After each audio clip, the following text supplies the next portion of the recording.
गोपीजन वल्लभ गिरिवरधारी।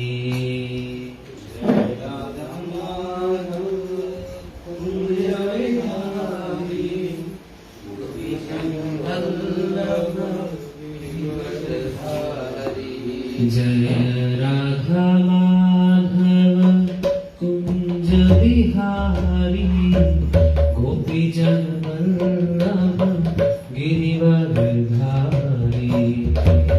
राधा माधव कुंज बिहारी, गोपीजन वल्लभ गिरिवरधारी।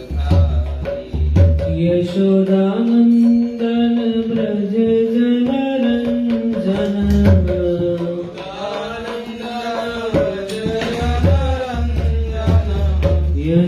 यशोदानंदन ब्रज जनरंजन।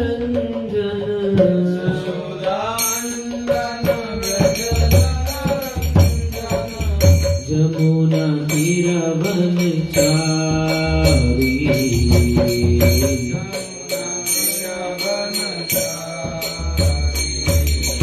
यमुना तीरवनचारी।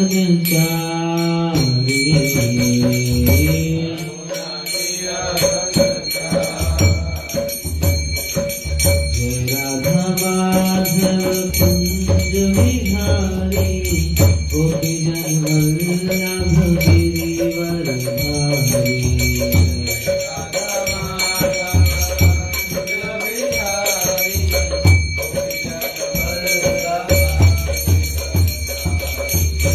यशोदानंदन ब्रज जनरंजन।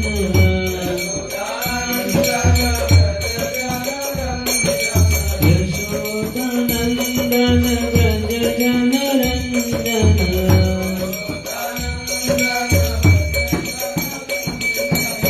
यमुना तीरवनचारी,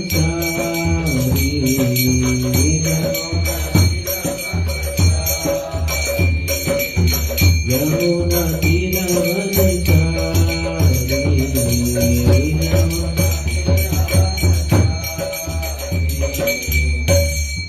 हरे कृष्णा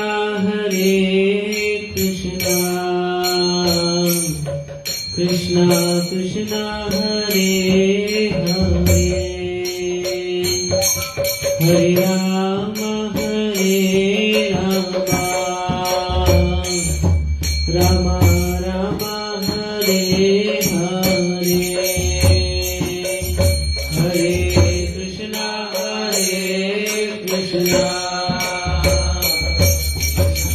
कृष्णा हरे हरे,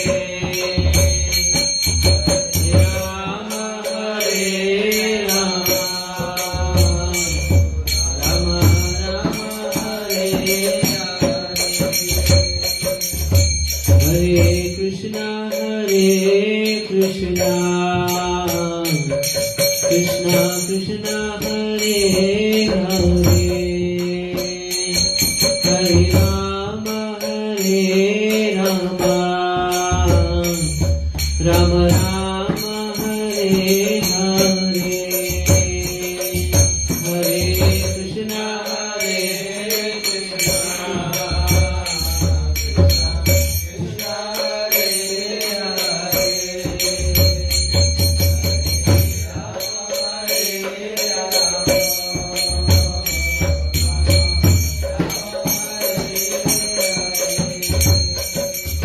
हरे कृष्णा हरे कृष्णा कृष्णा कृष्णा हरे हरे, हरे राम राम राम हरे हरे।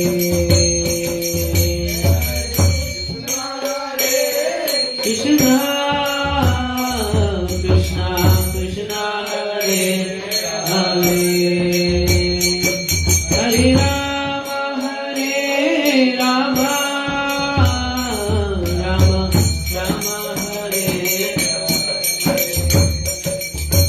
हरे Krishna Krishna Krishna Hare Hare,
Hare Krishna Krishna Krishna Hare Hare Hare Ram Ram Ram Hare Hare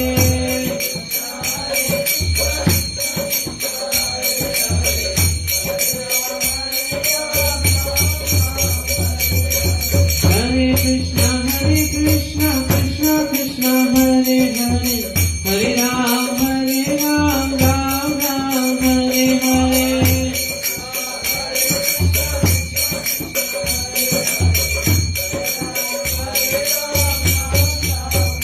Hare Krishna Krishna Krishna Hare Hare Hare Ram Ram Hare Hare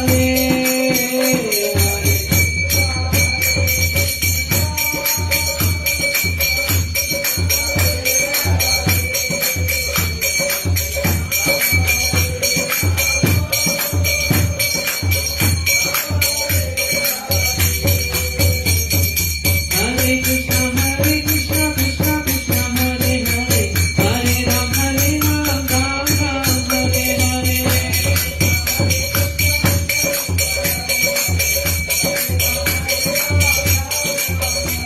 Jai Jagannath Jai Galadeva Subhadra Jai Sudarshana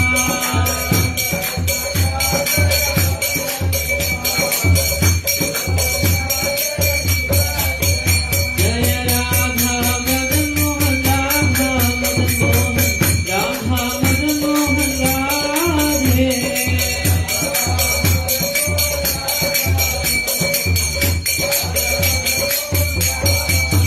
Jai Radha Madhav Radha Madhav Radha Madhav Shri Radhe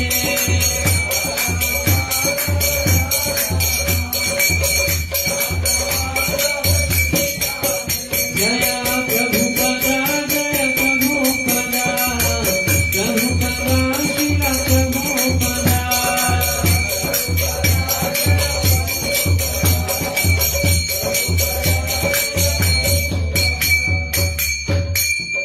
Vishnupad ब्रह्मस्पति रुद्राचार्य अष्टोत्तर Shri Shrimati जीवाइंद्री शेषी भक्ति वेदांत स्वामी श्री प्रभुपाद की जय जय विष्णुपाद ब्रह्मस्पति रुद्राचार्य अष्टोत्तर श्री श्रीमती जीवाइंद्री भक्ति सिद्धांत सरस्वती ठाकुर श्री प्रभुपाद की जय अनंत कोटि वैष्णव वृंद की जय नामाचार्य दास ठाकुर की जय प्रेम से कहो श्री कृष्ण चैतन्य प्रभु नित्यानंद श्री अद्वैत गदाधर श्रीवासादि गौर भक्त वृंद की जय श्री राधा कृष्ण गोपिका श्याम कुंड राधा कुंड गिरि गोवर्धन धाम की जय ब्रजभूमि वृंदावन धाम की जय नवद्वीप मायापुर धाम की जय पुरुषोत्तम क्षेत्र श्री जगन्नाथपुर धाम की जय भक्ति देवी तुलसी देवी की जय गंगा मैया यमुना मैया की जय ग्रंथराज श्रीमद् भागवतम की जय कलयुग पावन श्री नाम संकीर्तन की जय हरे कृष्ण महामंत्र की जय श्री श्री जगन्नाथ बलदेव सुभद्रा सुदर्शन की जय निताय गौर प्रेमानंदे हरि बोल all glories to assembled devotees all glories to assembled devotees all glories to assembled devotees all glories to Shri Guru Shri Garanga all glories to Jagat Guru Shri Prabhupada Jagat Guru Shri Prabhupada की ओम नमो भगवते वासुदेवाय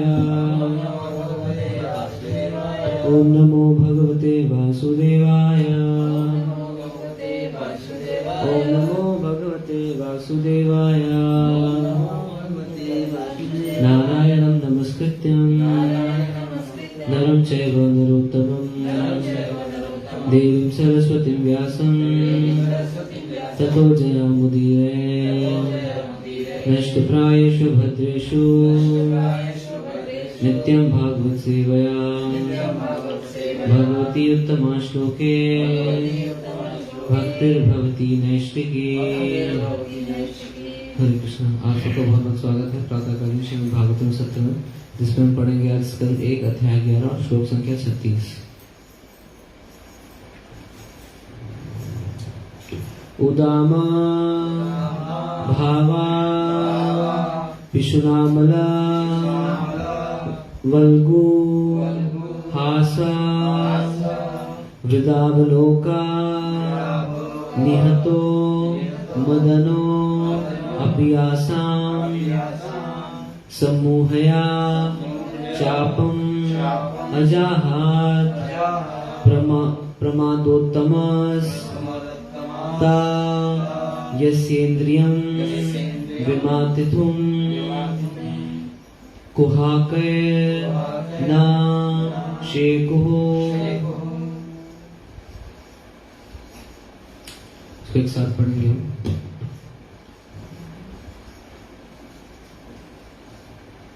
उद्दाम भाव पिशुनाम लवल गुहासा। उद्दाम भाव पिशुनाम लवल गुहासा। वृद्धावलोक निहतो मदनो पियासाम्। वृद्धावलोक निहतो मदनो पियासाम्। सम्मोहया चापम अजाहत प्रमोदतमस्त। सम्मोह चापम अजहात प्रमोदतमस्ता। यस्येन्द्रियं विमतिहितुं कुहकर्न शेखो। Technical इसका metre फिर से पढ़ेंगे। उद्दाम भाव पिशुनाम लवल गुहासा। वृद्धावलोक निहतो मदनो पियासाम्। सम्मोहया चापमजाहत प्रमोदमस्ता। यस्येन्द्रियं विमोहितुं कुहकर्न शेखो। उद्दाम भाव पिशुनाम लवल गुहासा। वृद्धावलोक निहतो मदनो पियासाम्। सम्मोहया चापमजहात प्रमादतमस्ता। यस्येन्द्रियं विमतितुं कुहकर्न शेखो।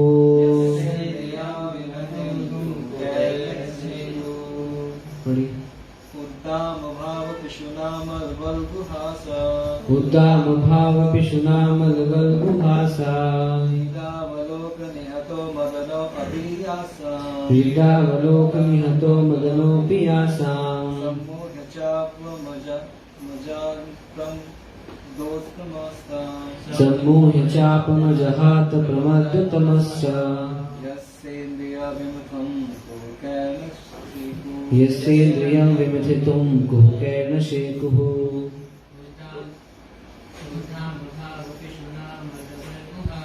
उद्दाम भाव पिशुनाम लवल गुहासा। वृद्धावलोक निहतो मदनो पियासाम्। सम्मोह चापमजहात प्रमादतमस्ता। यस्येन्द्रियं विमतितुं कुहकर्न शेकुः।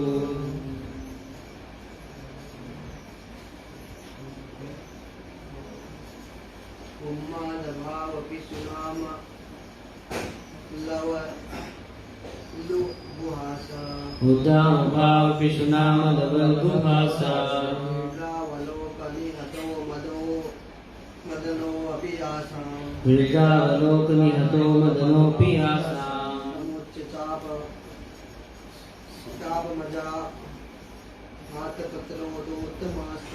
सम्मोह चापमजहात प्रमोदतमस्ता।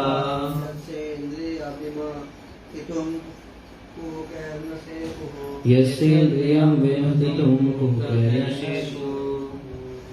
उद्दाम भाव पिशुनाम लवल गुहासा। उद्दाम भाव पिशुनाम लवल गुहासा।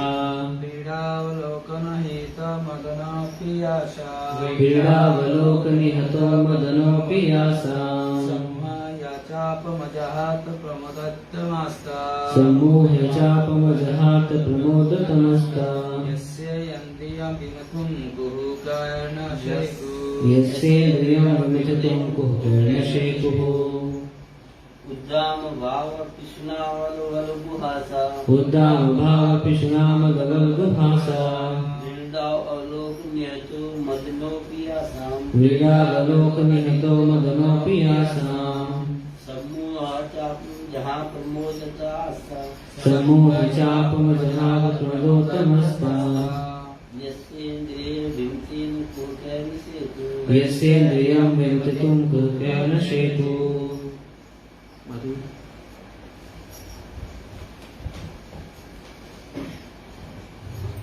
उद्दाम भाव विष्णुनाम वल्गुहास उद्दामभाव विष्णुनाम वल्गुहासा व्रीडावलोक निहतो मदनोऽपि आसाम् व्रीडावलोक निहतो मदनोऽपि आसाम् सम्मूह्य चापमजहात् प्रमदोत्तमास्ता सम्मूह्य चापमजहात् प्रणोदोत्तमास्ता यस्येन्द्रियं विमथितुं कुरुकैर्नसेकुः यस्येन्द्रियं विमथितुं कुहकेन शेकुः। शब्दार्थ पढ़ेंगे। उदाम अत्यंत गंभीर, भाव भाव, विषुना उत्तेजक, अमल निष्कलंक, वल्गुहासा शुद्ध मुस्कान, व्रीड़ा आंख की ओर, अवलोका देखना, चितवन, निहतः जीता गया, मदनः कामदेव, आमदन सहिष्णु शिव, अपि भी यासाम जिसका, समूहा से विजित होकर, चापम धनुष, अजहात त्याग दिया, प्रमदा मादक बनाने वाली स्त्री, उत्तमः उच्च कोटि की, ता वे सब, यस्या जिसकी, इंद्रियों को, विमथितुम विचलित करने के लिए, कुहकह हाव भाव द्वारा, न कभी भी, शेकुह समर्थ। अनुवाद एवं तात्पर्य कृष्ण कृपा मूर्ति व चरणारविंद भक्तिवेदांत स्वामी श्रील प्रभुपाद के द्वारा जगत गुरु श्रील प्रभुपाद की। अनुवाद। यद्यपि रानियों की मृदु मुस्कान तथा बाकी चितवनें अत्यंत विमल तथा उत्तेजक थी, जिससे साक्षात कामदेव भी मोहित होकर अपना धनुष त्यागने के लिए बाध्य हो सकते थे, यहाँ तक कि अत्यंत सहिष्णु शिव जी भी उनके शिकार हो सकते थे, तो भी वे अपने समस्त हाव भाव तथा आकर्षण से भगवान की इंद्रियों को विचलित नहीं कर सकी। तात्पर्य। मोक्ष का पथ या भगवत धाम वापस जाने का पथ सदैव स्त्री संसर्ग का निषेध करता है, और सारा सनातन धर्म या वर्ण आश्रम धर्म की सारी व्यवस्था स्त्री की संतति के लिए मना करते हैं या प्रतिबंध करते हैं। तो फिर जो व्यक्ति 16,000 से अधिक पत्नियों से अनुरक्त हो, उसे भगवान कैसे मान लिया जाए? यह प्रश्न उन जिज्ञासुओं द्वारा उठाया जा सकता है जो वास्तव में परमेश्वर की दिव्य प्रकृति को जानने के लिए उत्सुक हैं। ऐसे प्रश्न का उत्तर देने के लिए ही नैमिषारण्य में मुनियों ने इस श्लोक में तथा अगले श्लोकों में भगवान के दिव्य स्वभाव के विषय में विचार विमर्श किया है। यहाँ यह स्पष्ट है कि स्त्रियों के आकर्षण हाव भाव जो कामदेव को या परम सहिष्णु परम शिव जी को भी डिगा सकते हैं, वे भगवान की इंद्रियों को नहीं जीत सके। कामदेव का एकमात्र कार्य है संसारी काम वासना को उद्दीपित करना। सारा ब्रह्मांड कामदेव के बाण से विचलित होकर गति कर रहा है। विश्व के सारे कार्यकलाप स्त्री तथा पुरुष के केंद्रीय आकर्षण के कारण गतिशील है। पुरुष अपनी रुचि की सहचरी खोजता है और स्त्री उपयुक्त पुरुष की तलाश में रहती है। भौतिक उत्तेजना की यही शैली है, और ज्यों ही पुरुष का संयोग स्त्री से हो जाता है, त्यों ही यौन संबंध के द्वारा जीव दृढ़ भौतिक बंधन में बन जाता है।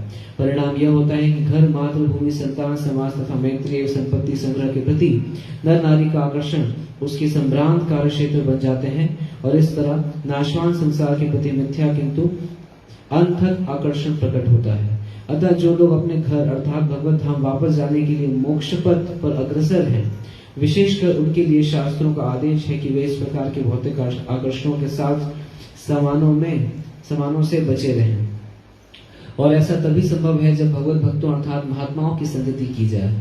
कामदेव जीवों पर अपना बाण चलाकर उन्हें विपरीत लिंग के पीछे पागल बनाते हैं, चाहे वह सुंदर हो या ना हो।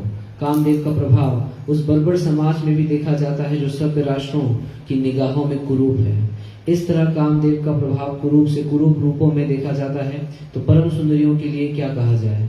शिव जी भी, जिन्हें परम सहिष्णु समझा जाता है, कामदेव के बाण द्वारा आहत हुए, क्योंकि वे भगवान के मोहिनी अवतार के पीछे दीवाने हो गए थे और उन्होंने अपनी हार स्वीकार की थी।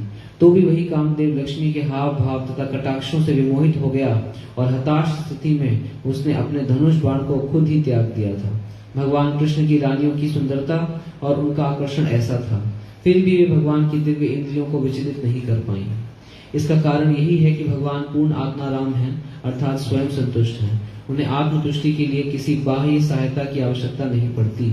इसलिए रानियां अपने स्त्रीयोचित आकर्षण के द्वारा भगवान को तुष्ट न होते देख अपने एकनिष्ठ स्नेह तथा सेवा से उन्हें तुष्ट कर सकी।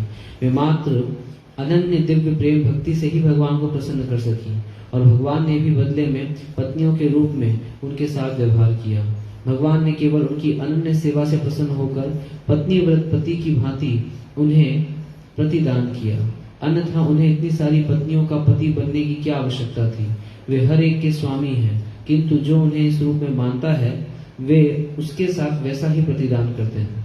भगवान के प्रति अनन्य प्रेम की तुलना कभी संसारी काम वासना से नहीं की जानी चाहिए। यह नितांत दिव्य है। रानियां भी जिस स्वाभाविक स्त्रीयोचित ढंग से व्यवहार कर रही थी वह भी दिव्य था, क्योंकि वे अपने भावों को दिव्य आनंद वश ही प्रकट कर रही थी।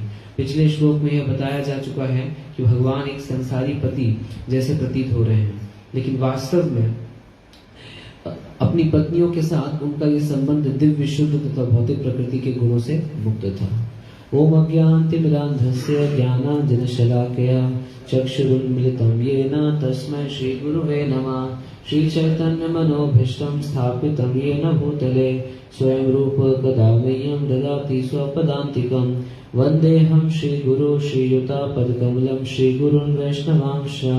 श्रीरूपं साग्रजातं सहगणरघुनाथान्वितं तं सजीवं साद्वैतं सावधूतं परिजनसहितं कृष्णचैतन्यदेवं श्रीराधा कृष्णपादां सहगणललिता श्रीविशाखान्वितांश्च। हे कृष्ण करुणा सिन्धो दीनबन्धो जगत्पते गोपेश गोपिका कान्ता राधा कान्ता नमोस्तुते। तप्त कांचन गौरांगी राधे वृंदावनेश्वरी वृषभानुसुते देवी प्रणमामि हरिप्रिये। वाञ्छाकल्पतरुभ्यश्च कृपा सिन्धुभ्य एव च पतितानां पावनेभ्यो वैष्णवेभ्यो नमो नमः। जय श्री कृष्ण चैतन्य प्रभु नित्यानंद श्री अद्वैत गदाधर शिवासादि गौर भक्तवृंद। हरे कृष्णा कृष्णा कृष्णा हरे हरे, हरे राम राम राम हरे हरे। नमो विष्णुपादाय कृष्णपृष्ठाय भूतले श्रीमते भक्ति वेदांत स्वामी इति नामिने। नमस्ते सारस्वते देवे गौरवाणी प्रचारिणे निर्विशेष शून्यवादी पाश्चात्य देशतारिणे। मूकं करोति वाचालं पंगुं लंघयते गिरिं यत्कृपातमहं वन्दे श्रीगुरुदीनतारणं श्रीचैतन्य ईश्वरं परमानन्दमाधवम्। हरे कृष्ण। यद्यपि रानियों की मृदु मुस्कानें तथा बाकी चितवनें अत्यंत विमल तथा उत्तेजक थी, जिससे साक्षात कामदेव भी मोहित होकर अपना धनुष त्यागने के लिए बाध्य हो सकते थे। यहाँ तक कि अत्यंत सहिष्णु शिव जी भी उनके शिकार हो सकते थे, तो भी वे अपने समस्त हाव भाव तथा आकर्षण से भगवान की इंद्रियों को विचलित नहीं कर सकी। कल श्लोक में पढ़ रहे थे, पूर्ण पुरुषोत्तम भगवान श्री कृष्ण अपनी अहेतु की कृपा से अपनी अंतरंगा शक्ति द्वारा इस लोक में प्रकट हुए और सुयोग्य स्त्रियों के साथ इस तरह भोग किया मानो वे संसारी कार्यों में लगे हुए हैं। तो कल वाला श्लोक और आज वाला श्लोक थोड़ा विरोधाभास दिख रहा है ना, ऐसे तथाकथित विरोधाभास। कल वाले श्लोक में तो बता रहे थे कि भगवान कृष्ण इस तरीके से भोग कर रहे थे जैसे क्या लग रहा है कि कोई सांसारिक व्यक्ति भोग कर रहा है, लेकिन आज के श्लोक में क्या कह रहे हैं?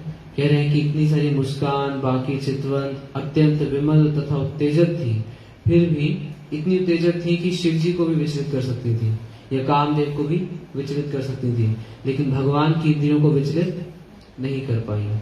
तो ये हम जो उसने चर्चा कर रहे थे, जिसमें हम ये समझने का प्रयास कर रहे थे कि कैसे हम माने कि ये भगवान है। उस दिन में भी ये चर्चा कर रहे थे कि इतनी सारी भगवान की लीलाएं देख करके भी ये कैसे हम माने कि ये कृष्ण परम भगवान है। तात्पर्य में भी आज कृपा जी ही लिख रहे हैं प्रारंभ में कि हम कैसे मान सकते हैं कि जो 16,108 रानियों के साथ बाहरी दृष्टि से ऐसा लग रहा है कि भोग कर रहे हैं वो पूर्ण पुरुषोत्तम भगवान है। तो इसका एक उत्तर तो श्लोक में ही स्पष्ट मिल जा रहा है। क्या मिल जा रहा है? क्या उत्तर? कैसे हम मान लें कि भगवान है? वो खुद आत्माराम है। हाँ, क्योंकि खुद आत्माराम है और वो विचलित नहीं हो रहे हैं। वो जो विधि, वो जो हो रहा है वो भोग नहीं है भगवान के केस में, क्योंकि वो विचलित ही नहीं हो रहे हैं। लेकिन हमारे केस में वो भोग माना जाता है क्योंकि हमारी इंद्रियां विचलित हो जाती हैं। तो सबसे पहला उत्तर तो उस दिन भी हम इसी निष्कर्ष पे पहुंचे थे कि भगवान जब रासलीला करते हैं या भगवान इस तरह की दिव्य लीला करते हैं तो सामान्य लोगों की तरह वो विचलित नहीं होते हैं, लेकिन हम लोग तो विचलित हो जाते हैं। तो ये पहला उत्तर है। फिर यहाँ पे तात्पर्य में प्रभुपाद जी बता रहे हैं सबसे पहले ही कि यह प्रश्न उन जिज्ञासुओं द्वारा उठाया जा सकता है जो वास्तव में परमेश्वर की दिव्य प्रकृति को जानने के लिए उत्सुक थे। ऐसे प्रश्नों का उत्तर देने के लिए ही नैमिषारण्य में मुनियों ने श्लोक में तथा अगले श्लोक में भगवान के दिव्य स्वभाव के विषय में विचार विमर्श किया है। तो बता रहे हैं कि ऐसे प्रश्न कई लोग पूछते हैं हमेशा, तो ये प्रश्न पूछने में कोई समस्या नहीं है, लेकिन फिर भी ये ऐसे प्रश्नों का उत्तर जानने के लिए और समझाने के लिए नैमिषारण्य में ऋषि लोग चर्चा कर रहे हैं और उस चर्चा में भगवान के दिव्य स्वभाव के बारे में बता रहे हैं। तो पहला दिव्य स्वभाव तो हम क्या देख रहे हैं, इस श्लोक में देख रहे हैं कि बता रहे हैं कि भगवान इतने है ना मुस्कान और उत्तेजक इंद्रियों के माध्यम से भी विचलित नहीं हुए, भगवान की इंद्रियां विचलित नहीं हुई। और आगे के श्लोक में भी यही वर्णन आएगा कि कैसे भगवान की स्थिति दिव्य है भौतिक लोगों से। तो यहाँ पे देखिए एक प्रभुपाद जी तात्पर्य में एक चर्चा कर रहे हैं जिसका हम लोग 3rd कैंटो से पढ़ेंगे। कह रहे हैं पुरुष अपनी रुचि की सहचरी खोजता रहता है और स्त्री उपयुक्त पुरुष की तलाश में रहती है। भौतिक उत्तेजना की यही शैली है और ज्यों ही पुरुष का संयोग स्त्री से हो जाता है त्यों ही यौन संबंध के द्वारा जीव दृढ़ भौतिक बंधन में बन जाता है। परिणाम यह होता है कि घर, मातृभूमि, संतान, समाज तथा मैत्रिक संपत्ति संग्रह के प्रति नर नारी का आकर्षण उसके संभ्रांत कार्य क्षेत्र बन जाते हैं और इस तरह नाशवान संसार के प्रति मिथ्या किंतु अनथक आकर्षण प्रकट होता है। तो प्रभुपाद जी यहाँ पे तो शॉर्ट में बता रहे हैं, लेकिन 3rd कैंटो में बहुत डिटेल्ड आता है, बहुत ही इंटरेस्टिंग है ये। मैंने जो पहली बार सुना था तो हम देखेंगे कि ऐसे ही होता है बिल्कुल, है ना। तो हम सबको सुनना चाहिए। और भी उनको बुला लीजिए, कहाँ गए शुगर मामू का। तो ये बहुत ज्यादा इम्पोर्टेंट है, बहुत ज्यादा। ये वाला सेक्शन जो है 3rd कैंटो का, इसको अगर हम ध्यान से सुने तो एटलीस्ट हमें इतना क्लियर रहेगा कि कैसे ये शुरू होता है, ये कहानी कैसे शुरू होती है। तो ये सेक्शन कौन बता रहा है पता है? ये स्वयं भगवान बता रहे हैं 3rd कैंटो में, मतलब और कोई कैरेक्टर नहीं, स्वयं भगवान के द्वारा बोला जा रहा है वाला सेक्शन। तो हम देखेंगे कि कैसे ये शुरू होता है तो बहुत लंबा, तो मैं शॉर्ट में पढ़ूंगा और चर्चा नहीं करेंगे, अब सिर्फ श्लोक पढ़ूंगा मैं, श्लोक का अनुवाद पढ़ता जाऊंगा मैं, उससे हम समझेंगे। इस चर्चा में तो बहुत समझ लग जाएगा, तो अनुवाद पढ़ूंगा एक के बाद एक और आप लोग ध्यान से सुनिएगा, एक बहुत ही ज्यादा इंपॉर्टेंट है। तो ये चैप्टर का नाम है, ये स्कंद 3 है और अध्याय 31 और इस अध्याय का नाम है जीवों की गतियों के विषय में भगवान कपिल के उपदेश। मतलब ये स्वयं भगवान बोल रहे हैं पूरा अध्याय। तो मैं अनुवाद पढ़ता जाऊंगा, बस आप लोग ध्यान से सुनिएगा। तो ये अनुवाद, ये इस अध्याय में क्या हो रहा है ये हम समझ लें पहले। जैसे प्रभुपाद जी तात्पर्य में बता रहे हैं ना, आज का श्लोक में ये चर्चा हो रही है कि इतनी रानियों के द्वारा भगवान की इंद्रियां विचलित नहीं हुई, लेकिन प्रभुपाद जी तात्पर्य में उसका कंटेम्परेरी बता रहे हैं कि कैसे इस संसार में इंद्रियां विचलित हो जाती हैं और इंद्रियां विचलित होती हैं तो स्त्री पुरुष का आकर्षण होता है। फिर क्या आगे कहानी होती है, तो प्रभुपाद जी ने तो शॉर्ट में यहाँ पे बताया है, लेकिन इस 3rd कैंटो में और चैप्टर नंबर 31 में भगवान खुद अपने मुखारविंद से पूरा डिटेल बता रहे हैं। तो हम सब लोगों को सुनना चाहिए बहुत ध्यान से। तो सबसे पहले ये भगवान अध्याय शुरू करते हैं ये बता करके कि कैसे जीव की उत्पत्ति होती है, गर्भ के अंदर क्या होता है। तो उसको तो मैं इतना डिटेल नहीं पढ़ूंगा, उसके बाद से हम पढ़ेंगे, लेकिन थोड़ा मैं पढ़ता हूँ। तो पढ़े, हम सुनेंगे ध्यान से आप लोग। तो थोड़ा जब सिर्फ पढ़ते हैं तो बोरिंग लगता है, लेकिन अगर ये है बहुत इंटरेस्टिंग, बहुत ज्यादा इंटरेस्टिंग है अगर ध्यान से सुनेंगे तो बोल रहे हैं यहाँ पे, ये सारा श्लोक भगवान बोल रहे हैं, कपिल भगवान बोल रहे हैं।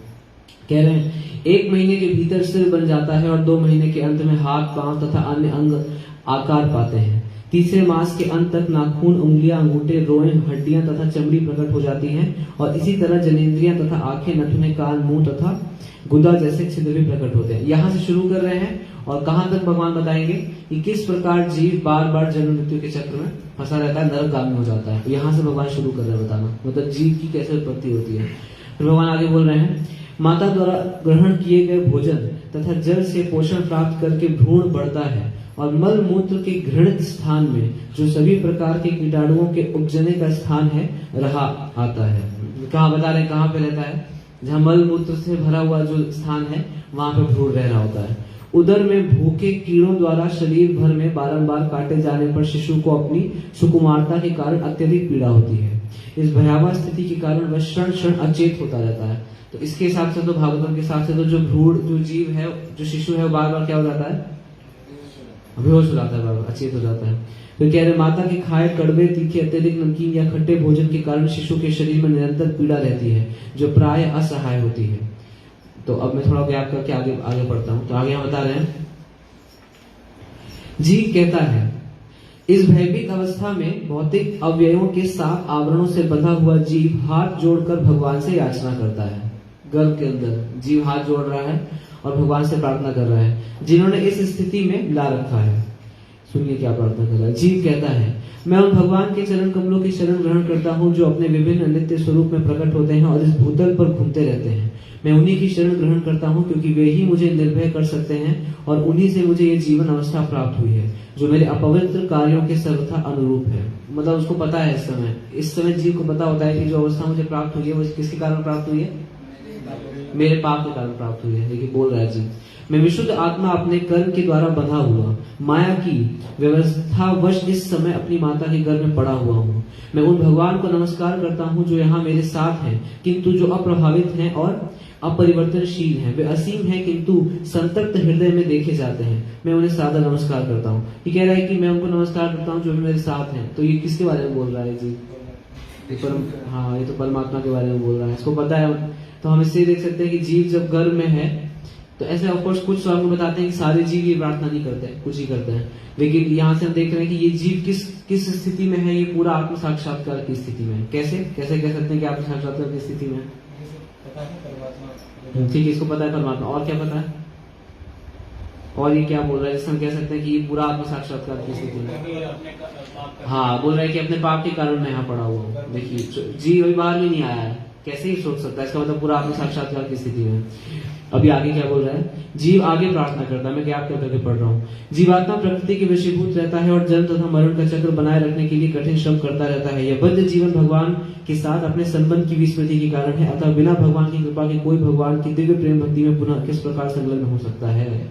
देखिए, कह रहा है कि बिना भगवान की कृपा के कौन भगवान की दिव्य भक्ति में संलग्न रह सकता है? ये सब जीव कह रहा है। आगे बताते हैं, आगे और भी कई प्रार्थना करता है। तो फिर उसके बाद क्या होता है, कैसे जीव बाहर आता है, फिर ये बता रहे हैं। बहुत लंबी प्रार्थना करता है जीव। भगवान कपिल ने कहा, अभी तक गर्भ में स्थित इस 10 मास के जीव को भी ऐसी कामनाएं होती हैं, किंतु जब वह भगवान की स्तुति करता रहता है तभी, सुनिए ध्यान से, अभी तक तो ये लगभग 10 श्लोकों में बताया गया है कि जीव क्या स्तुति करता है, मैंने तो एक तो ही पढ़ा। तो अब उसके बाद भगवान कह रहे हैं कि अभी तक गर्भ में स्थित इस 10 मास के जीव की भी ऐसी कामनाएं होती हैं, किंतु जब वह भगवान की स्तुति करता रहता है तभी प्रसूति काल की वायु औंधे मुंह पड़े हुए उस शिशु को बाहर की ओर धकेलती है जिससे वह जन्म ले सके। अब जीव का क्या हो गया? जन्म हो गया। देखिए, अब ऐसे गाड़ी अभी बढ़ती रहेगी आगे। जीव का जन्म हो गया। अब क्या हुआ?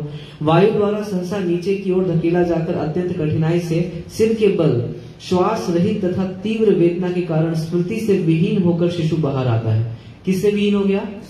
स्मृति से विहीन हो गया। स्मृति से तो विहीन होना ही था। कृष्ण गीता में बोलते हैं, ज्ञान अपोहनम च। तो इस प्रकार वह शिशु मल तथा रक्त से सना हुआ पृथ्वी पर आ गिरता है और मल से उत्पन्न कीड़े के समान छटपटाता है। उसका श्रेष्ठ ज्ञान नष्ट हो जाता है और वह माया के मोह जाल से विलकता है। देखिए क्या होता है, क्या नष्ट हो गया? अभी जो बोल रहा था 10-15 श्लोकों में, अब वो श्रेष्ठ ज्ञान क्या हो गया? नष्ट हो गया। ये क्यों नष्ट हुआ, कोई बता सकता है? ये हमने भी लास्ट के कुछ सेशंस में पढ़ा है। ये क्यों हुआ? ये जो यहाँ पे लिखा हुआ है कि जैसे वो जीव गिरा जमीन पे, उसका श्रेष्ठ ज्ञान नष्ट हो गया। क्यों? क्योंकि ब्रह्मा जी ने अपने परछाई से 5 हाँ, यही आंसर है। क्योंकि ब्रह्मा जी ने क्या था, वो मोहम महामोहम तमिश्र अंध तमिश्र और तमस मोहम महामोहम तमस और अंध तमस। समझे कितना इंटर रिलेटेड है भागवतम। ये क्यों हुआ? कोई बोल सकता है कि ऐसा क्यों? उस घर के अंदर था तो उसको सब याद आ रहा था, बाहर निकलते कैसे ऐसे हो गया, ऐसे इसलिए हो गया कि ऐसे किया ही गया, ऐसे बनाया ही गया है कि जैसे वो घर से बाहर निकलेगा तुरंत क्या हो जाएगा, उसका सारा श्रेष्ठ ज्ञान नष्ट हो जाएगा। तो नष्ट हो गया। आगे क्या बता रहे हैं? उधर से निकलने के बाद शिशु, अब देखिए आगे, अब धीरे धीरे आगे बढ़ रही कहानी। उधर से निकलने के बाद शिशु ऐसे लोगों की देख रेख में आ जाता है और उसका पालन ऐसे लोगों द्वारा होता रहता है जो यह नहीं समझ पाते कि वह चाहता क्या है। ऐसे ही होता है ना, छोटे बच्चे होते हैं समझ ही नहीं आता क्या चाहते हैं, कभी कुछ रो रहे हैं कभी हंस रहे हैं, कुछ समझ नहीं आता। उसे जो कुछ मिलता है उसे वह इनकार ना कर सकने के कारण वह अवांछित परिस्थिति में आ पड़ता है। इसका क्या मतलब हुआ? मतलब ये सारे श्लोकों में बहुत ही कठिन स्थिति बताई गई है जीवात्मा की, जर्नी ऑफ सोल है ये एक तरह से। तो क्या है इसका, श्लोक में क्या बता रहे हैं, क्या समझ में आ रहा है? उसे जो कुछ मिलता है उसे वह इनकार ना कर सकने के कारण वह अवांछित परिस्थिति में आ पड़ता है। इसका क्या मतलब हुआ? इसका मतलब ये होगा कि उन्हें चाहिए उसे शायद भक्ति स्पिरिचुअल कुछ चीज होता है। नहीं, ये तो बहुत प्रैक्टिकल श्लोक दिया है, मतलब डे टू डे लाइफ से रिलेटेड। बता सकता है कोई क्या है इसका मतलब? इसमें इसका मतलब ये है कि जैसे छोटा बच्चा होता है तो छोटा बच्चा अपने मन से कुछ बोल पाता है नहीं, उनको क्या करना पड़ेगा? जैसे हमने देखा है भारत में, स्पेशली जो हम भारत में देखते हैं, स्पेशली विशेषता अब नहीं देखते इतना, लेकिन पहले तो देखते ही थे हम। मैं तो देखता ही था अपने घर में। जैसे छोटा बच्चा होता है, 8-9 महीने का बच्चा है, तो उसको दूध पिलाते हैं, चम्मच से वगैरह से पिलाते हैं, या वो क्या होता है व्हाइट पाउडर जो होता है वो, उसको सैलेड वगैरह जो भी होता है वो पिलाते हैं। तो आप देखेंगे कि जनरली बच्चे क्या करते हैं कि पीते हैं, लास्ट में थोड़ा बच जाता है तो नहीं पीते, फिर वो है ना ऐसे लाने लगते हैं। फिर क्या होता है, फिर उसका मुंह पकड़ के ठूंसा जाता है। देखा आपने ये स्थिति? अब यहाँ यही देखिए श्लोक में यही बोल रहे हैं, अवांछित मतलब जो वो चाहता नहीं है वो भी उसको इनकार ना कर पाने की वजह से सहना पड़ता है।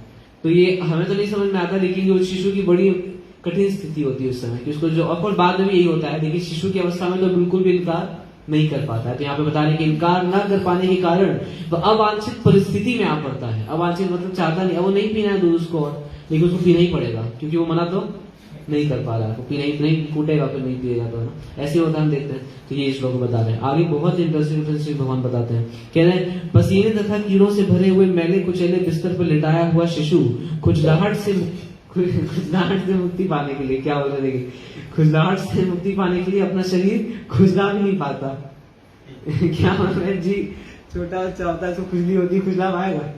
मान लीजिए खुजली हो रही है बहुत ज्यादा शरीर में, छोटा बच्चा 1 साल का, तो कुछ नहीं कर पाएगा, वो क्या करेगा फिर? वो तो रोएगा, इसलिए रोते रहते हैं बच्चे बिना मतलब के। बैठने खड़े होने या चलने की बात तो दूर रही, है ना, बैठना और खड़े होना चलने की बात तो दूर ही, खुजला भी नहीं पाता अपना शरीर। इस असहाय अवस्था में मुलायम त्वचा वाले बालक को मच्छर, डांस, बता रहे कि इसको काटते रहते हैं, डांस, मच्छर, खटमल तथा अन्य कीड़े काटते रहते हैं। देखा है मैंने तो देखा एक बार मैंने देखा कि मेरे घर में एक बच्चा था, उसके पैर में चींटे घुस गए, रोए जा रहा था तो 1 घंटे तक रो रहा था। बाद में जब बहुत, अब वो कुछ बोल ही नहीं पा रहा है ना, देखिए ये तो भगवान बता रहे हैं यहाँ पे, ये स्थिति होगी, ये भागवतम में लिखा हुआ है कि वो कुछ बोल ही नहीं पा रहा था। बाद में देखा गया तो खून था पूरा यहाँ पे, एकदम चींटे घुसे हुए थे उसके पैर में, लेकिन कुछ बोल ही नहीं पा रहा था। तो कितनी दुर्भर स्थिति है। और फिर बाद में भी ऐसी स्थिति होती है, लेकिन बाद में हम कुछ तो प्रतिकार कर पाते हैं, है ना। जीवन के हर काल में ऐसी स्थिति रहती है, लेकिन कम से कम कुछ प्रतिकार तो कर पाते हैं। बच्चा तो कुछ भी प्रतिकार नहीं कर पाता, तो बच्चे का तो और कई भगवान ने दिया हुआ है, लेकिन हम आगे चलते हैं, थोड़ा बड़ा होता है वो, तो बता रहे आगे बड़े होने पे क्या होता है। शरीर बढ़ने के साथ ही जीव अपने आत्मा को परास्त करने के लिए अपनी झूठी प्रतिष्ठा को तथा क्रोध को बढ़ाता है, और इस तरह अपने ही जैसे कामी पुरुषों के साथ बैर उत्पन्न करता है। यही होता है। क्या लिखा है कि उम्र बढ़ने के साथ वो आत्मा को परास्त कर दिया। आत्मा को परास्त करना मतलब क्या? आत्मा की नहीं सुनता, जो मन में आता वो करता। आत्मा की नहीं सुनता, और क्या है आत्मा को परास्त करने का मतलब? आत्मा कैसे परास्त हो जाती है? जैसे एक जगह भगवद गीता में और शास्त्रों में एक जगह एक शब्द आता है आत्महा। आत्महा शब्द सुना है किसी ने? आत्महा मतलब क्या होता है? आत्मा की हत्या कर देने वाला। तो आत्मा की हत्या हो सकती है, जैसे उसको स्पेशली मतलब वो नहीं करना, जैसे आप साक्षात्कार में नहीं लगाना। और हाँ, और तो बता, आत्महा मतलब क्या होता है? ये होता है कि आत्मा जीवा कृष्णदास, तो वो काम ना करके इस भौतिक जगत के जो दूसरे काम है उसमें लिप्त हो जाता है। हाँ, आत्मा मतलब कि जो आत्मा का ओरिजिनल स्वरूप है उसको मार डाला। तो आत्मा का ओरिजिनल स्वरूप क्या था?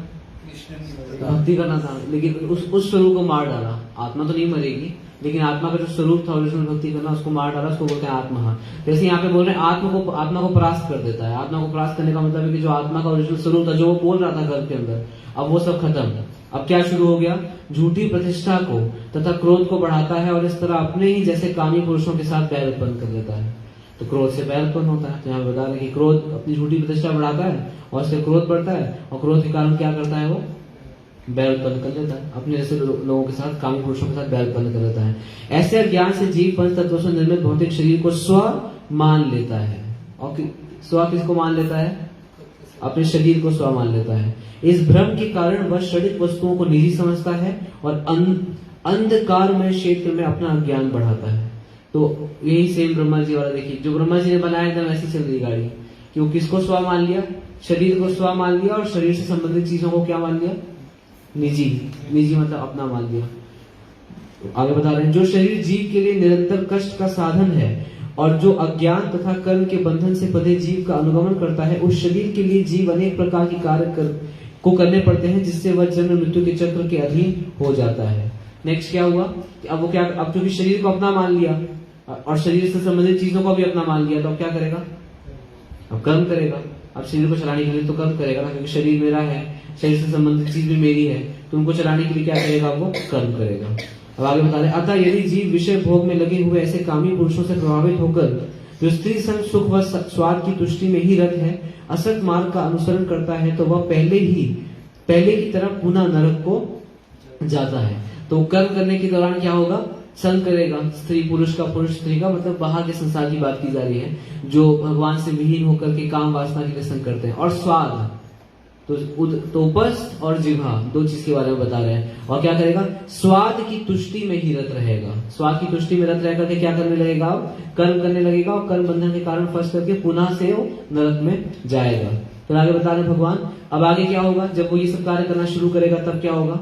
वह सत्य, शौच, दया, गंभीरता, आध्यात्मिक बुद्धि, लज्जा, संयम, यश, क्षमा, मन निग्रह, इंद्रिय निग्रह, सौभाग्य और ऐसे ही अन्य सुअवसरों से विहीन हो जाता है। तो बता रहे हैं कि सबसे कहां से शुरू हुई थी गाड़ी?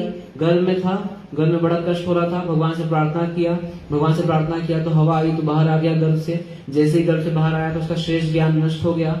श्रेष्ठ ज्ञान नष्ट होने के बाद उसको बड़ा पीड़ा हुआ, खुजली हो रही थी, खुजला नहीं पा रहा था। और बाकी क्या हुआ? ऐसे लोगों के द्वारा उसका पालन पोषण होने लगा जो उसको समझ नहीं पा रहे थे। फिर वो और बड़ा हुआ, जब और बड़ा हुआ तो शरीर को स्व समझ लिया, और शरीर से संबंधित चीजों को क्या समझ लिया? निजी समझ लिया। फिर क्योंकि शरीर को स्व समझा तो शरीर के पालन पोषण के लिए क्या करने लगा? काम करने लगा। अब कर्म करते करते फिर ऐसे लोगों का, कैसे कामी लोगों का संग किया, और फिर अपनी प्रतिष्ठा बढ़ाने के लिए क्रोध बढ़ाने लगा, और क्रोध बढ़ा करके बैर कर लिया। और बैर करने के बाद फिर उसके अंदर क्या चीजों की हानि हो गई? ये जो दैवीय गुण है इसकी क्या हो गई? हानि हो गई। आगे क्या हुआ?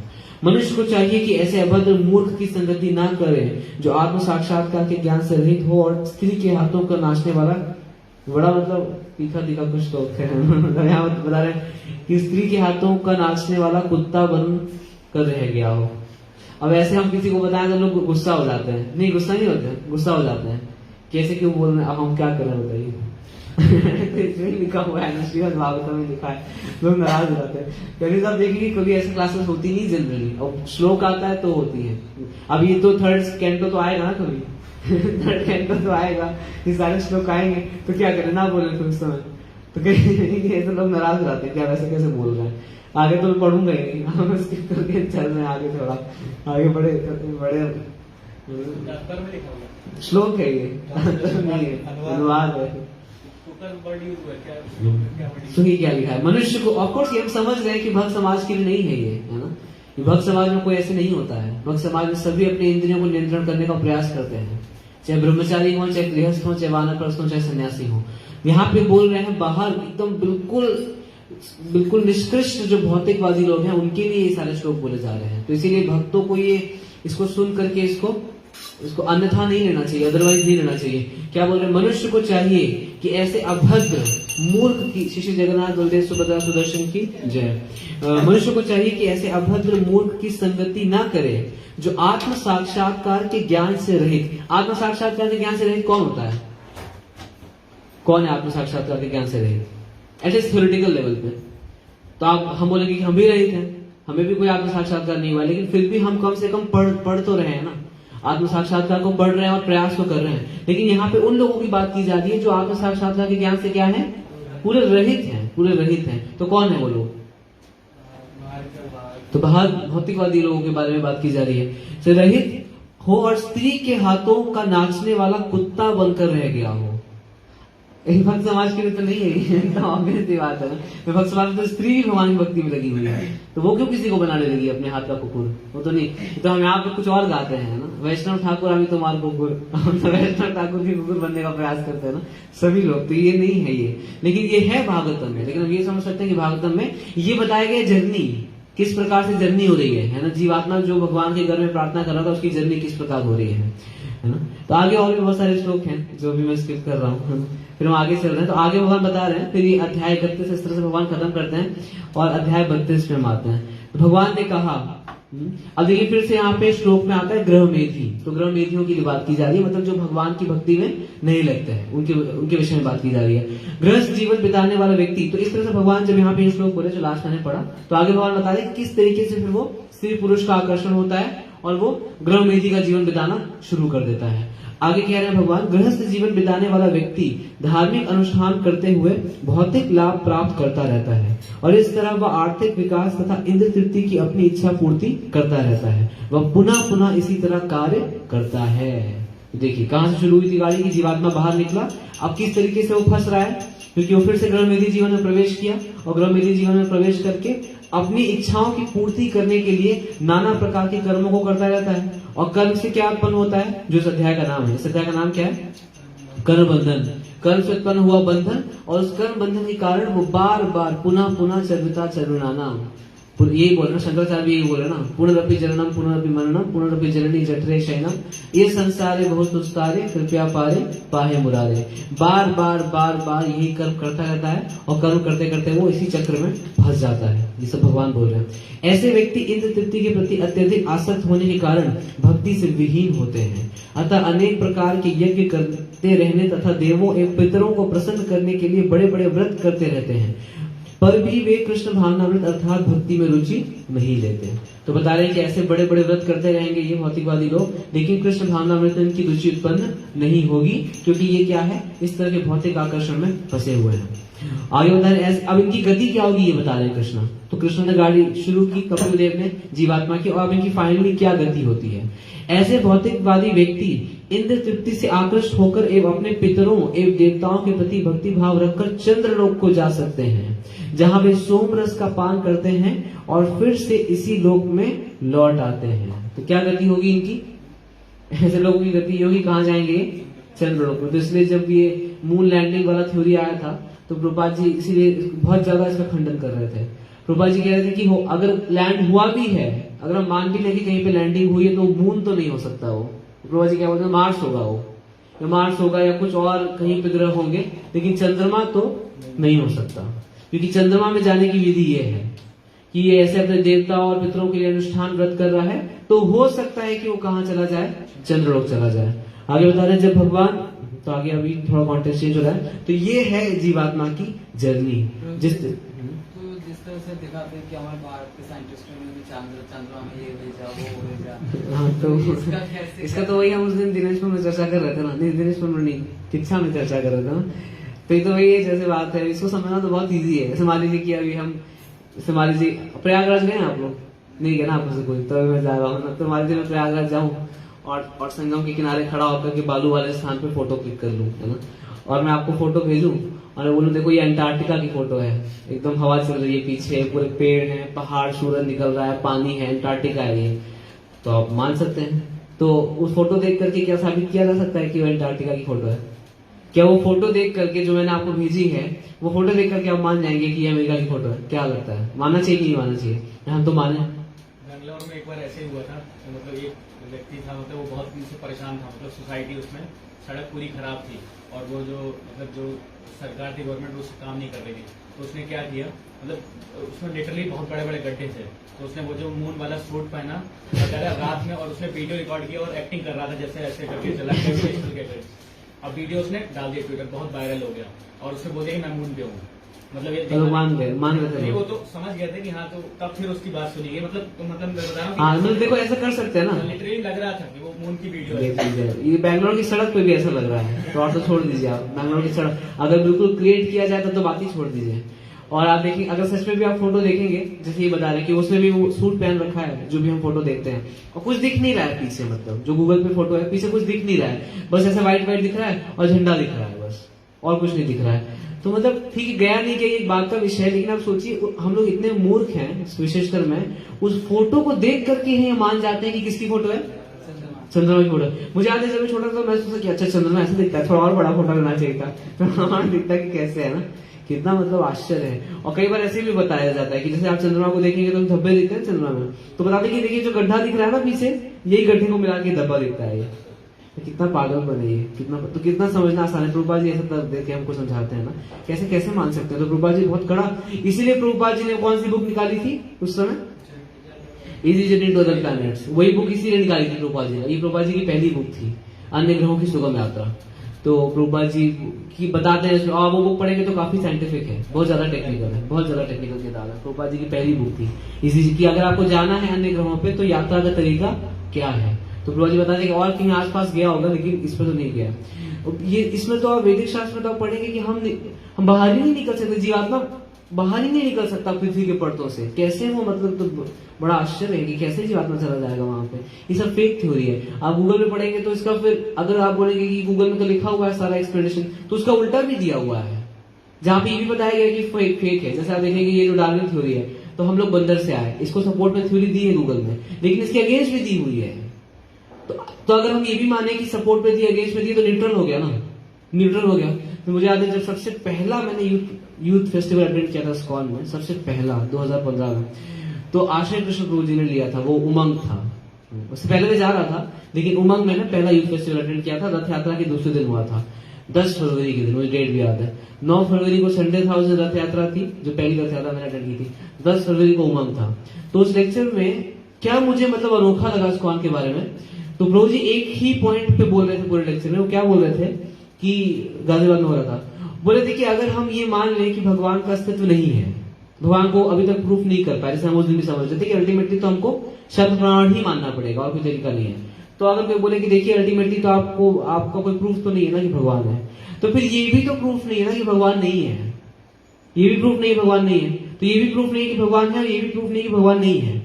तो अगर तो ऐसा बोल रहे थे आश्रय कृष्ण प्रभु कि इस दृष्टि से अगर हम माने तो ठीक है, फिर चलो 50% प्रोबेबिलिटी की भगवान है और 50% प्रोबेबिलिटी की भगवान नहीं है, तो ठीक है। आपका दिन में कितने घंटे हैं, 24 घंटे हैं, तो 12 घंटे हम क्या करेंगे, भगवान को नहीं मानेंगे। हाँ नहीं मानेंगे तो भोगियों की तरह रहेंगे। और 12 घंटे क्या करना चाहिए फिर, हाँ तो फिर एकदम साधु की तरह रहेंगे। तो रहेगा कोई कितना भी नास्तिक, आप तो 24 घंटे रहेगा नास्तिक की तरह। तो हम तो आपको प्रपोजल, हम तो ये भी नहीं कह रहे, हम तो कह रहे हैं कि 12 घंटे भी नहीं, 2 घंटे भक्ति करो। मतलब यूथ प्रोग्राम था तो ऐसे बता रहे थे कि हम तो ये भी नहीं कह रहे कि 12 घंटे भक्ति करो। अगर आप ये भी मानो कि भगवान का अस्तित्व आधा नहीं है और आधा है, तो भी आपको आधी भक्ति करनी पड़ेगी 12 घंटे। तो ये सब चीजें फिर ऐसे ही है। तो इसीलिए यहाँ पे बता रहे हैं कि चंद्रलोक में जाता है। और आगे फिर लास्ट श्लोक में आपको बताऊंगा कि भगवान कह रहे हैं कि देखिए ये तो हमने सुन ली एक बद्ध जीव की कहानी, ये कैसे गर्भ से लेकर के चंद्रलोक तक की यात्रा। और ध्यान रहे कलयुग में तो चंद्रलोक की यात्रा नहीं होगी, कहाँ की यात्रा होगी, नरक की यात्रा होगी। चंद्रलोक की यात्रा तो ये इस तो और युगों के बारे में बताया जा रहा है, लेकिन कलयुग में तो नरक की यात्रा होगी। एक नरक होता है, जब आप पढ़ेंगे भागवतम, एक नरक होता है जहां पे तो पूरा विश्व ही जाता है या जाता होगा। वो नरक में वो लोग जाते हैं जो अपने आप को शरीर मानते हैं, आत्मा नहीं मानते। ये तो मतलब फिर तो कोई कह ही नहीं सकता कि वो नरक नहीं जाएगा, क्योंकि सभी भक्तों को छोड़ दें, क्या भक्त भी जो साधक की अवस्था में वो उस पर एक्ट नहीं कर पाते। थ्योरेटिकली तो मानते हैं कि हम शरीर नहीं आत्मा, लेकिन एक्ट तो नहीं कर पाते इतना ज्यादा। लेकिन कम से कम जानते हैं एटलीस्ट कि हम शरीर नहीं आत्मा, लेकिन बाहर के संस्थान में कोई जानता ही नहीं है। तो इस हिसाब से देखा जाए इसका तो रिजर्व हो गया है, एक नरक में तो उसका रूम रिजर्व है, बाकी और कर रहा है वो पाप तो अलग बात है। लेकिन ऑफकोर्स इसका एक दूसरा दृष्टिकोण भी है। यमराज बोलते हैं, यमराज क्या बोलते हैं यमदूतों को, किसको लेके आओ मेरे पास। जब यमदूत लोग जाते हैं, जामिल वाला स्टोरी होता है, और यमराज के पास जाते हैं, बोलते हैं कि थोड़ा क्रोध आ जाता है हमको तो लगा था कि आप ही सबसे महान है, और भी कोई है कि हमको रोका जा रहा है ऐसे। तो यमराज में बोलते हैं कि किसको लेके आता है, यमराज बोलते हैं कि इसी को लेके आना मेरे पास बस। किसको बोलते हैं, बहुत ही इंपॉर्टेंट श्लोक है वो। यमराज 2 लोगों के बारे में बोलते हैं, कहते हैं कि यही 2 लोगों को सिर्फ मेरे पास लेके आना और बाकी किसी को मत ले आना। एक जो भगवान का नाम नहीं लेते, ठीक है। इससे भी इंटरेस्टिंग एक और है, नहीं किसको लेके आना, कंठी वाले थोड़ी जाते भगवान के पास। ऐसे एक बार बता रहे थे कि ऐसे मतलब हास्य तो बोल रहे थे कि कुछ लोग सोचते हैं कि हमने तो देखिए कंठी पहन रखा है, हमको तो छू भी नहीं सकते यमदूत। तो बोलते तो यमदूत छुएंगे नहीं, पहले यमदूत आएंगे, आपको नहीं छुएंगे, पहले आपका कंठी खोलेंगे कंठी खोल फिर आपको घसीट देते जाएंगे ना, इतने ज्यादा हीरो बनने की जरूरत नहीं है। एनीवेज, तो एक तो ये कह रहे हैं कि जो भगवान का, तो पहला वो बोलते हैं कि जिसकी जिह्वा पे कभी आज तक भगवान का नाम नहीं आया उसको लेके आना, और एक दूसरा बताते हैं किसको लेके आना, कोई बता सकता है? इसी की वजह से बच जाते हैं भारत के लोग नरक जाने से ये जो दो बता रहे हैं क्राइटेरिया। दूसरा वो तो बोलते हैं यमराज की जिसका सिर आज तक कृष्ण के सामने नहीं झुका उसको लेके आना मेरे पास। तो अब इसके हिसाब से देखा जाए तो भारत के लोग बच जाते हैं, इसीलिए क्यों बच जाते हैं, कभी ना कभी तो मतलब मंदिर गए ही हैं, गलती से तो कृष्ण को कभी प्रणाम किए ही होंगे, या घर में या कभी मंदिर में, या कभी राम राम, ये पूरे जीवन में अगर भगवान का नाम नहीं भी लिए तो कभी तो ऐसा अवसर आया ही होगा भारत में कि किसी शहर में वो रह रहे होंगे और किसी मोहल्ले का नाम भगवान के नाम के ऊपर होगा ना, गोविंदपुरम गाजियाबाद में नहीं, गोविंदपुरम का गोविंदपुरम ये पूर्वपुर, तो फिर इसलिए बच जाते हैं नरक जाने से, नहीं तो सब नरकगामी है, मेरा सारे नरकगामी है। तो ये भगवान फिर लास्ट श्लोक हम पढ़ेंगे। भगवान बता रहे हैं कि क्या फिर तरीका है इस चक्र से बाहर निकल करके भगवान को प्राप्त करने का। तो भगवान कह रहे हैं, ये बड़े ध्यान से, हाँ सुनिए, तो भगवान 3 तरीका बता रहे हैं जिससे कि इस चक्र को तोड़ करके कोई जीवात्मा किसको प्राप्त कर सकता है, भगवान को प्राप्त कर सकता है। अपने कर्तव्य निर्वाह विरक्त भाव से, सबसे पहला विरक्त भाव, मतलब भगवान वैराग उत्पन्न करने के लिए कह रहे हैं, विरक्त भाव से। दूसरा स्वामित्व की भावना से रहित, दूसरा क्या तरीका है, स्वामित्व की भावना से रहित अथवा अहंकार से रहित।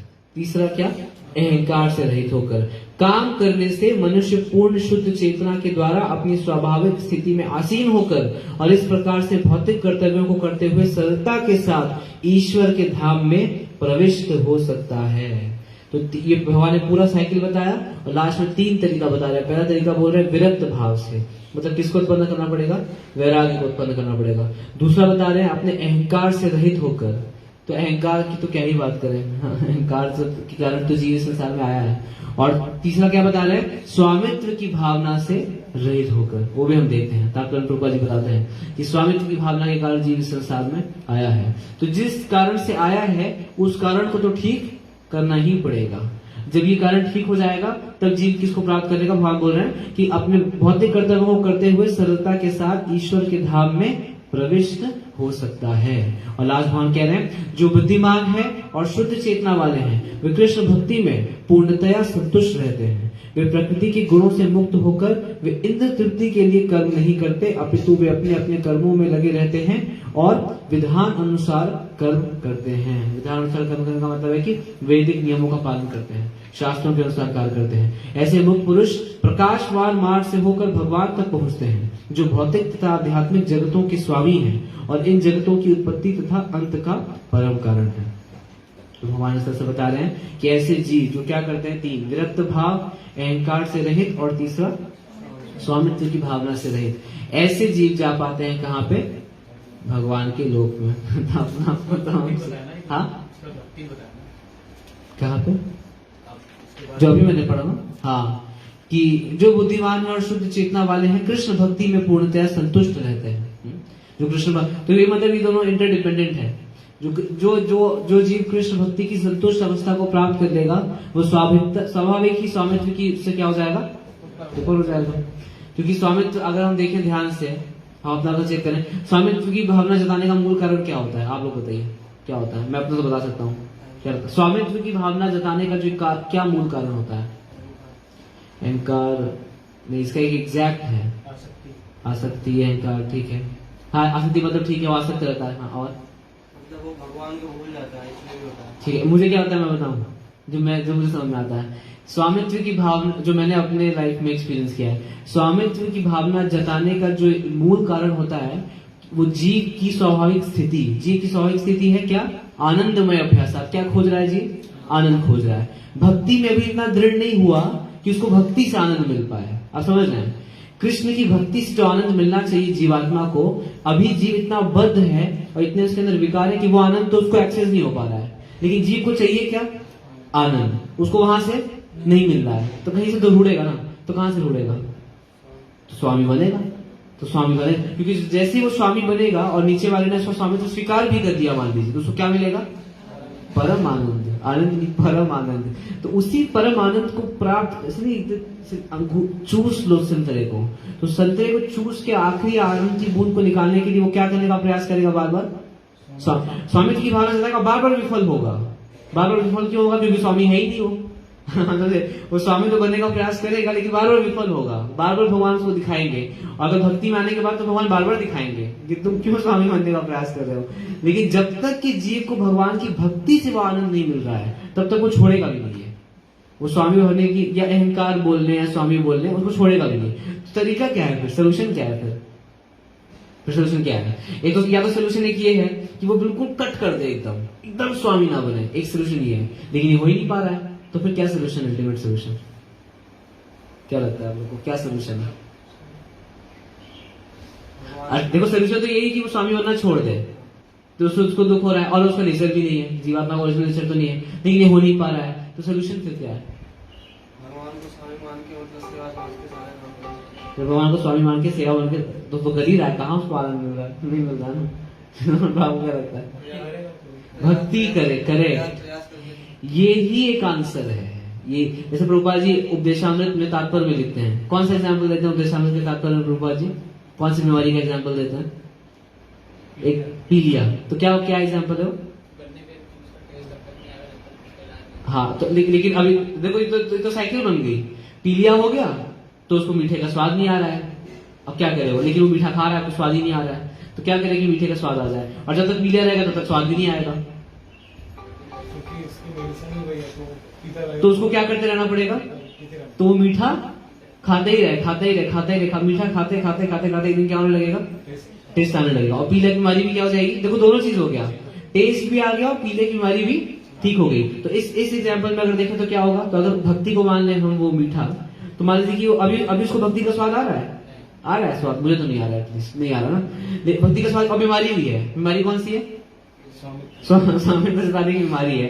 तो स्वामित्व जताने की बीमारी भी है और वो जो भक्ति का स्वाद नहीं आ रहा उसका, तो क्या सोल्यूशन है? तो भक्ति करते रहे, तो क्या होगा? उससे दो चीज होगा। क्या दो चीज होगा? बीमारी ठीक हो जाएगी और टेस्ट आएगा। इंडिपेंडेंट है, बीमारी जैसी ठीक होगी स्वामित्व वाली तो क्या आने लगेगा?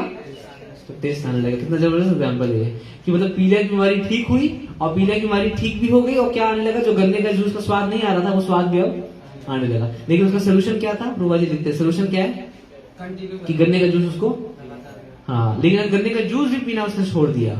मतलब बीमारी इतनी ज्यादा बढ़ गई है, इतना वो फ्रस्ट्रेट हो गया बीमारी से कि अब वो गन्ने का जूस भी कहना नहीं पीऊंगा मैं। मतलब हमारे केस में कि वो देख रहा है कि बीमारी तो है ही है, हर एक साधक देखता है कि बीमार तो है ही हम। जो भी अच्छा साधक है वो अच्छे से जानता है कि बीमार तो हम हैं, लेकिन वो सोचे कि मैं इतना बीमार हो गया हूँ कि अब मैं जो 64 टन बता रहे हैं रूप गोस्वामी प्रभुपाद जी जो नियम बनाए हैं, अब मैं इतना फ्रस्ट्रेट हो गया हूँ कि अब मैं आऊंगा नहीं मॉर्निंग प्रोग्राम में। मैं इतना फ्रस्ट्रेट हो गया हूँ, या उनको बोल कि मैं इतना फ्रस्ट्रेट हो गया हूँ कि अब मैं 4 नियम पालन करना छोड़ रहा हूँ, अब मेरा फ्रस्ट्रेशन लिमिट इतना पहुंच गया है।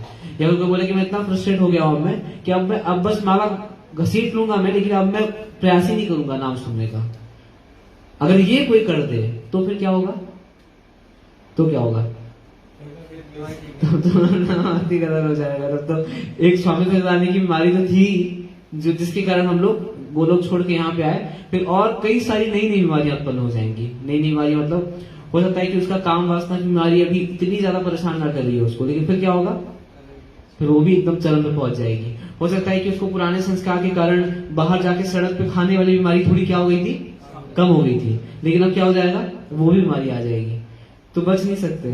तो इससे अच्छा क्या है कि जो दवाई अभी मिल रही है उसको तो खाना हम ना छोड़ें। और यहाँ भगवान भी बोल रहे हैं, जैसे इन्होंने बोला कि जो बुद्धिमान है और शुद्ध चेतना वाले हैं वे कृष्ण भक्ति में पूर्णतया संतुष्ट रहते हैं। तो संतुष्ट रहने का मतलब है, तो मैं लास्ट पॉइंट बताऊंगा। तो एक बार जब हमारी भक्ति शास्त्री की क्लास हो रही थी तो आप देखेंगे भक्ति शास्त्री की भगवत गीता का जो पहला सेक्शन है, अच्छा आप लोगों को क्या लगता है? आप लोगों को क्या भक्ति शास्त्री का जो पहला सेक्शन है भगवत गीता का, फर्स्ट 6 चैप्टर्स, उसमें भगवान एक चीज इस पे बहुत ज्यादा जोर दे रहे हैं, बार बार आता है श्लोक में, बार बार, स्पेशली 2nd चैप्टर में, 3rd चैप्टर में, जब तुरंत कृष्ण अर्जुन को बताना शुरू करते हैं, बार बार हो सकता है कि एक ही सिद्धांत बोल रहे हैं भगवान। कौन सा सिद्धांत है वो? जो अर्जुन को मतलब 50 बार कृष्ण बता रहे हैं 2nd 3rd चैप्टर में। शरीर नहीं आत्मा, एक तो ये है, ठीक है, शरीर नहीं आत्मा है, और फिर उसके हिसाब से क्या करना चाहिए उसको। जो अर्जुन को बोल रहे हैं कि देखो ऐसा होना चाहिए, योगी को ऐसा होना चाहिए, योगी ज्ञान में स्थित रहो। ज्ञान में स्थित, ठीक है, लेकिन वो आसक्ति है उसको त्याग। आसक्ति को त्यागना एक वर्ड है जो आपको बोलेंगे तो बोलेंगे हाँ यही बार बार बोल रहे हैं भगवान, बार बार कृष्ण बोल रहे हैं, कई सारे श्लोकों में बोल रहे हैं सेम। वो सम का सिद्धांत है। सम समझते, सम ऐसी हम बात समझी, समा नहीं, समा मतलब बराबर बराबर बराबर, डिस्टर्ब मत हो, डिस्टर्ब मत हो, डिस्टर्ब मत हो, बार बार कृष्ण बोल रहे हैं, है ना। क्या है वो कुछ लोग क्या है, सुख दुख समाकृत्वा लाभ लाभ जय विजय हो, ऐसे करके भगवान बार बार बोल रहे हैं। ये सब सही है आंसर जो आप लोग दिए, लेकिन उसका रिजल्ट भगवान ये बता रहे हैं कि तुम क्या मत हो, तुम इक्वल रहो, तुम इक्वल रहो, समान रहो, इक्वल रहो, समान रहो। भगवान बार बार एक वर्ड बोल रहे हैं। तो मैंने उनको पूछा, प्रभु जी को बहुत अच्छा बोल दे रहे थे वाला यूनिट, बहुत ही जबरदस्त। तो मैंने उनको पूछा कि प्रभु जी ये भगवान बार बार कह रहे हैं समा समा समा समा, बार बार समा समा कह रहे हैं, लेकिन बद्ध अवस्था में तो ऐसा नहीं हो पाता है, ऐसा तो नहीं हो पाता कि ये तो बहुत हाई स्टेज है जब वो बिल्कुल विचलित ही नहीं हो रहा है। आप लोगों को क्या लगता है हाई स्टेज है कि नहीं है? तो हाई स्टेज है, बिल्कुल बाहर की परिस्थिति से साधक अब विचलित ही नहीं हो रहा है, तो कुछ प्रभाव ही नहीं पड़ रहा है, कुछ एस्पायर हम सब यही कर रहे हैं। तो मैंने को पूछा कि ये हमारे भक्ति शास्त्र में और हमारे भक्ति के जीवन के कॉन्टेक्स्ट में इसका क्या मतलब है, समा समा समा, सुख दुख समाकृत्वा लाभ। तो प्रभु जी बता रहे थे कि जो लीस्ट मतलब हम समझ सकते हैं इसका, वो ये है कि साधक समा रहता है या स्कॉर के डिवोटी समा रहते हैं। इसका लीस्ट मतलब आप ये समझ सकते हो कि वो इतना डिस्टर्ब नहीं होता कि वो भक्ति ही छोड़ दे। ये तो बहुत ही मतलब बहुत उन्होंने डिटेल्स में समझाया था कि वो साधक कभी इतना, उसके लिए समान का क्या परिभाषा है, उसके लिए समान का परिभाषा ये है कि गृह ठाको वने ठाको सदा हरि बोले ठाको। कितना भी डिस्टर्बेंस हो जाए, श्री जगन्नाथ सुदर्शन की जय, कितना भी डिस्टर्बेंस हो जाए, वो प्रभुपाद जी के द्वारा बताए गए जो नियम है उसका पालन करना नहीं छोड़ेगा। प्रभुपाद जी के द्वारा बताए गए बेसिक नियम मतलब वही 16 वाला जब 4 नियम का पालन, भोग लगा के खाना और क्या है मॉर्निंग प्रोग्राम करना, इसको वो नहीं छोड़ेगा। तो अगर इतना भी वो अपने आप को कंट्रोल कर पा रहा है, इतना भी कि वो मतलब कितना भी डिस्टर्बेंस हो जाए लेकिन मैं ये तो नहीं छोड़ूंगा, तो उसको इनिशियल लेवल पर समान माना जाएगा। ऑफ कोर्स समान की एक्चुअल डेफिनेशन तो बहुत हाई है, बहुत वो तो डेफिनेशन ये है कि मतलब वो तो इतना भी है कि उसको कुछ फर्क ही नहीं पड़ेगा। अपमान में जैसे भगवान नहीं बताते हैं कि मेरे जो कुछ प्रिय भक्तों की क्या क्वालिटीज है, आता ना चैप्टर की तरह कि मेरे प्रिय भक्तों की क्या परिभाषा है, उसमें भी कृष्ण बार बार यही बोलते हैं समान समान समान। भगवान को लोग बहुत पसंद है, जो लोग डिस्टर्ब नहीं होते वो भगवान को बहुत पसंद है, बहुत ज्यादा। मेरा तो दूर तक संबंध नहीं है उससे, लेकिन भगवान को बहुत पसंद है ये क्वालिटी जो इक्वल रहते हैं। भगवान को और भी चीज पसंद है, प्रचार करते हैं वो भी पसंद है भगवान को, लेकिन और भी चीज पसंद है। तो अब वो बता रहे थे प्रभु जी कि समान रहने का एक परिभाषा ये है कि वो इतना डिस्टर्ब ना हो कभी भी कि वो भक्ति के अंगों का ही पालन करना छोड़ दिया।